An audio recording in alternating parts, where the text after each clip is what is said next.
السلام علیکم عزیز طلباء، میں ہوں آصف رائے اور آج ہم جماعت نحم کا سبق نمبر 5 پڑھیں گے۔ تو عزیز طلباء آئیے چلتے ہیں بورڈ کی جانب۔ جی عزیز طلباء، آج ہمارے پاس نحم جماعت کا سبق نمبر 5 ہے۔ سب سے پہلے تو ہم مصنف کا تعارف دیکھیں گے۔ اس کے تعارف کو دیکھنے کے بعد کچھ نکات ہیں، ان کو ہم نے پڑھنا ہے، اور ان نکات کو پڑھنے کے بعد ہمارے پاس بورڈ کے لحاظ سے 2 چیزیں واضح ہو جائیں گی۔ ایک تو یہ کہ بورڈ والا جسے ممتحن کہتے ہیں وہ ہو سکتا ہے کہ اس میں سے کچھ کثیر الانتخابی سوالات اٹھا لے، مراد MCQs۔ ہو سکتا ہے کہ وہ اس میں سے شارٹ کویسچن اٹھا لے، یعنی کہ یہاں سے وہ مختصر سوالات دے سکتا ہے۔ تو عزیز طلباء ہم چلتے ہیں، کچھ پوائنٹس ہیں ہمارے پاس، ان کو پڑھتے ہیں۔ تو آپ عزیز طلباء ایسے کیجئے گا، آپ کے پاس جو کتاب موجود ہے اس کتاب کے اندر جو مصنف کا تعارف ہے اس کے اندر جتنے بھی الفاظ میں یہاں بتاؤں گا موجود ہوں گے، آپ ان کو انڈر لائن کرتے جائیے گا، یعنی کہ خط کشیدہ کرتے جائیے گا۔ عزیز طلباء ہمارے پاس پہلی بات ہے، وہ پوچھ سکتا ہے آپ سے کہ اردو کا پہلا ناول نگار کون ہے؟ تو ہمیں معلوم ہو جائے گا کہ جب ہم یہ پڑھیں گے کہ نذیر احمد اردو کے پہلے ناول نگار، یعنی کہ مولوی نذیر احمد ڈپٹی نذیر احمد دہلوی یہ اردو کے پہلے ناول نگار ہیں۔ اس کے بعد ہم اگلی بات کرتے ہیں تو ہمارے پاس آ جاتا ہے مصنف کی پیدائش 1831، یہ اس کی پیدائش، وفات 1912۔ پھر اس کے بعد والد کا نام آ جاتا ہے مولوی سعادت علی، اور ان کے استاد، کن کے؟ نذیر احمد دہلوی کے استاد کی بات کر رہے ہیں، تو ان کے استاد ہیں مولوی عبدالحق۔ اب عزیز طلباء ایسا ممکن ہے کہ وہ جو پیپر بنا رہا ہے آپ کا، ان میں سے پیدائش اٹھا لے، وفات کی بات کر لے، یا ان چاروں میں سے کوئی ایک چیز یا تو کثیر الانتخابی سوالات میں کر دے یا مختصر سوالات میں کر دے۔ اس طرح سے وہ آپ سے سوال پوچھ سکتا ہے۔ اس کے بعد عزیز طلباء ہمارے پاس موجود ہیں مصنف کی کچھ کتابوں کے نام۔ عزیز طلباء ہو سکتا ہے کہ وہ آپ سے ان 5 کتابوں میں سے سوال پوچھے آپ سے کہ ڈپٹی نذیر احمد دہلوی ان کی 3 کتابوں کے نام تحریر کریں۔ تو ہمیں معلوم ہونا چاہیے ان کی 5 کتابیں یہاں موجود ہیں، کوئی سے 3 ہم لکھ سکتے ہیں۔ ممکن ہے وہ ایسا کہے کہ میرات العروس کس مصنف نے تحریر کی، MCQs میں آ جائے گا۔ ایسا بھی ممکن ہے کہ وہ آپ سے پوچھ لے ڈپٹی نذیر احمد دہلوی کی نیچے دی ہوئی کتابوں میں سے کوئی ایک کو چنیں یا انتخاب کریں۔ اس نے 4 جو MCQs دیے ہوں گے، ان میں سے ان 5 میں کوئی ایک اس نے پوچھا ہوا ہوگا۔ تو ہمیں یہ چیزیں ذہن میں رکھنی ہیں، اور ان 5 کتابوں کو آپ اپنی کتاب پہ انڈر لائن کر لیں گے یا ان کے اوپر لکھ لیں گے ضروری، اہم، اس طرح سے آپ نشان لگا سکتے ہیں ان کے اوپر۔ عزیز طلباء جب آپ کتاب کے اندر ڈپٹی نذیر احمد دہلوی ان کا تعارف پڑھیں گے تو ان کا تعارف پڑھنے کے بعد بالکل آخر پہ اس نے بتایا ہوا ہے کہ ارکان خمسہ کون ہیں۔ خمسہ 5 کو کہتے ہیں، ارکان رکن کو کہتے ہیں، حصے کو کہتے ہیں، یعنی کہ یہاں پہ ارکان خمسہ موجود ہیں۔ اردو ادب کے اندر 5 ارکان ایسے ہیں جن کو ارکان خمسہ کے نام سے یاد کیا جاتا ہے۔ تو عزیز طلباء ہمارے پاس اس وقت 5 لوگ موجود ہیں۔ پہلا ہے سر سید احمد خان، پورا نام۔ اس کے بعد حالی، مولانا الطاف حسین حالی. اس کے بعد نذیر احمد، مراد آج کے مصنف ڈپٹی نذیر احمد دہلوی مراد ہے. اس کے بعد شبلی نعمانی، جن کو پورے نام سے پکارتے ہیں مولانا شبلی نعمانی. اور اس کے بعد ہمارے پاس ہے محمد حسین آزاد. یعنی کہ یہ 5 لوگ ہیں جن کو ارکان خمسہ کہتے ہیں. یہ ایک اضافی بات ہے، شاید شاذ و ناظر وہ اس میں سے کچھ سوال پوچھ لے کہ ارکان خمسہ سے مراد کیا ہے، بتائیے وہ کون کون سی شخصیات ہیں، تو ہم سے اس طرح سے وہ گھما پھرا کے پوچھ سکتا ہے. عزیز طلبہ، یہ تو تھا ہمارے پاس صرف مصنف کے تعارف کے اہم نکات جو ہم نے یہاں پہ بیان کر دیے.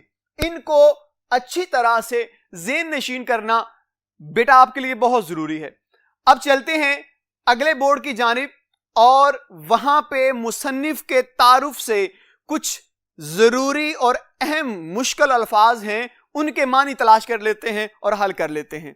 تو آئیے چلتے ہیں اگلے بورڈ کی جانب. عزیز طلبہ، اب ہمارے پاس مصنف کے تعارف سے مشکل الفاظ کے معنی آگے ہیں، تو آئیے ان کو حل کر لیتے ہیں. پہلا ہمارے پاس جو لفظ ہے وہ ہے فارغ التحصیل، جس کا مطلب ہوگا تعلیم و تربیت سے فرصت پانا. اس کے بعد مدرس، مدرس کا معنی ہے درس دینے والا. اب اگلا لفظ ہے سالار. سالار کہتے ہیں حاکم کو، جو لیڈر ہو اسے حاکم کہتے ہیں. اس کے بعد امام، اس لفظ کو کیا پڑھیں گے؟ امام. امام کا مطلب ہے اشارہ کرنا.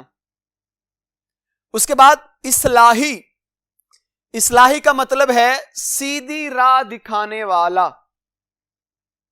اس کے بعد اسلوب، اسلوب کہتے ہیں انداز کو، طریقے کو، ڈھنگ کو. اس کے بعد ہے لطافت، عمدہ یا عمدگی.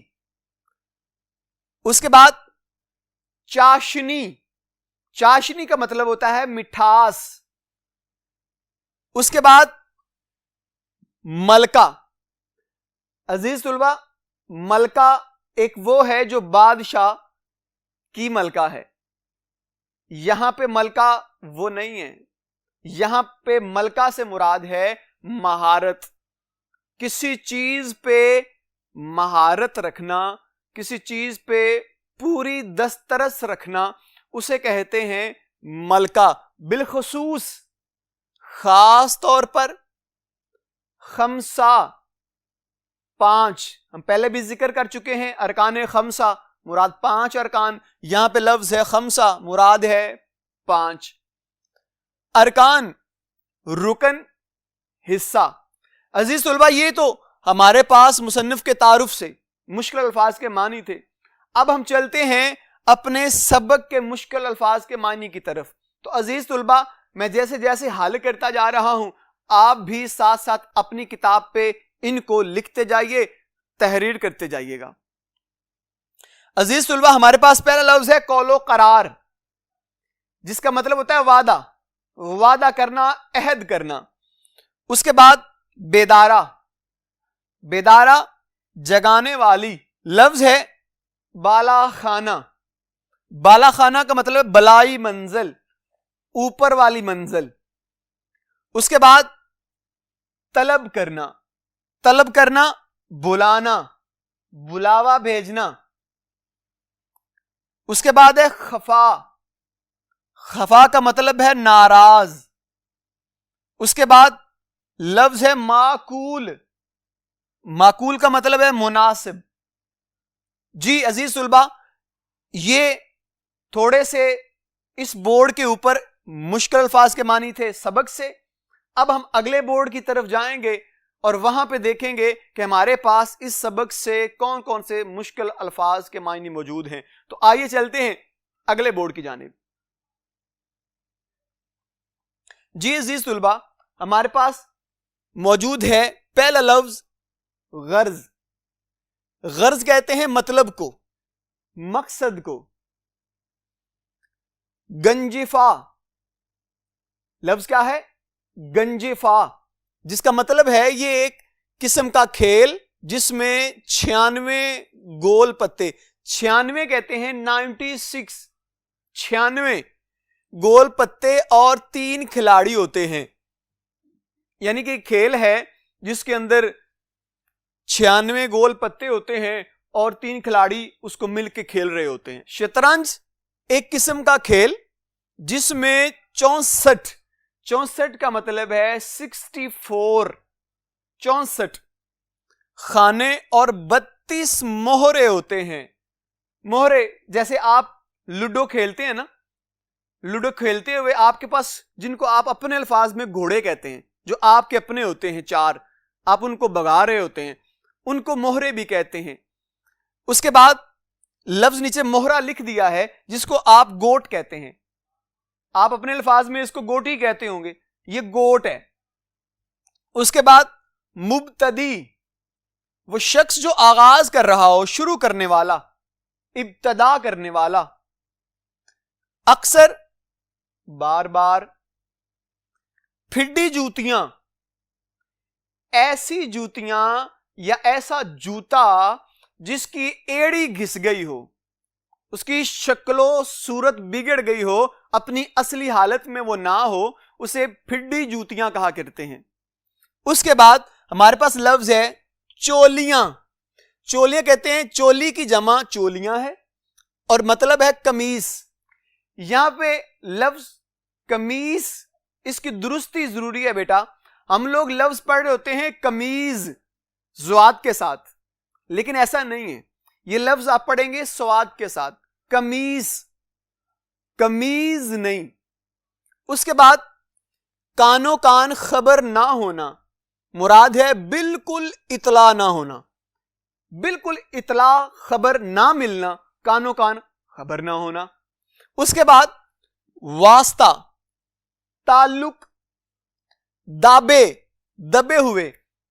آپ دبے پاؤں چل رہے ہوتے ہیں، یہ دبے پاؤں چل کے جاتے ہیں تو یہ دابے ہے، یعنی کہ آپ کے پاؤں کی آہٹ نہ آئے تو دبے پاؤں آہستہ آہستہ چلنا.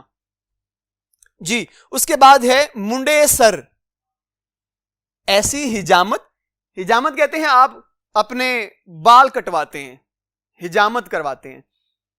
ایسی حجامت جس میں سر کے بال بالکل چھوٹے ہوتے ہیں، اسے کہتے ہیں حجامت کروائیے. کوڑیوں لڑکے، 20 لڑکے بہت سارے، یعنی کہ بہت تعداد میں لڑکوں کا ہونا کوڑیوں ہے. کوڑی کی جمع کوڑیوں، بہت سارے لڑکے. اس کے بعد اوپر تلے، ایک کے بعد ایک، ایک کے بعد ایک، اوپر تلے. منجلا، منجلا کہتے ہیں درمیانہ، یعنی کہ اگر 3 بہن بھائی ہیں، بڑا بھائی، پھر اس کے درمیان کا بھائی اور آخری ایک بہن ہے، تو جو درمیان میں ہوگا چھوٹا بھائی، ان کے درمیان میں جو موجود ہے اسے ہم کہیں گے منجلا، درمیانہ. جی عزیز طلبہ، کم بخت، برے نصیب والا، جس کا نصیب اچھا نہ ہو. اس کے بعد قبلہ رو، خانہ کعبہ کی طرف منہ. گو، گو ایک حرف ہے جس کا مطلب ہے اگرچہ. ہدایت، سیدھا راستہ. جی عزیز طلبہ، یہ ہمارے پاس کچھ موجود تھے الفاظ کے معنی جو ہم سبق سے کر رہے ہیں. ابھی کچھ الفاظ کے معنی اور موجود ہیں، وہ ہمیں اگلے بورڈ پہ جا کے کرنے ہیں. تو عزیز طلبہ آئیے چلتے ہیں اگلے بورڈ کی جانب. جی عزیز طلبہ، ہمارے پاس یہاں پہ پہلا لفظ ہے زمین میں گڑ جانا. مراد کیا ہوگی؟ بہت زیادہ شرمندہ ہونا. اس کے بعد لفظ ہے جتا دینا، آگاہ کرنا. آوازہ کسنا، طنز کرنا،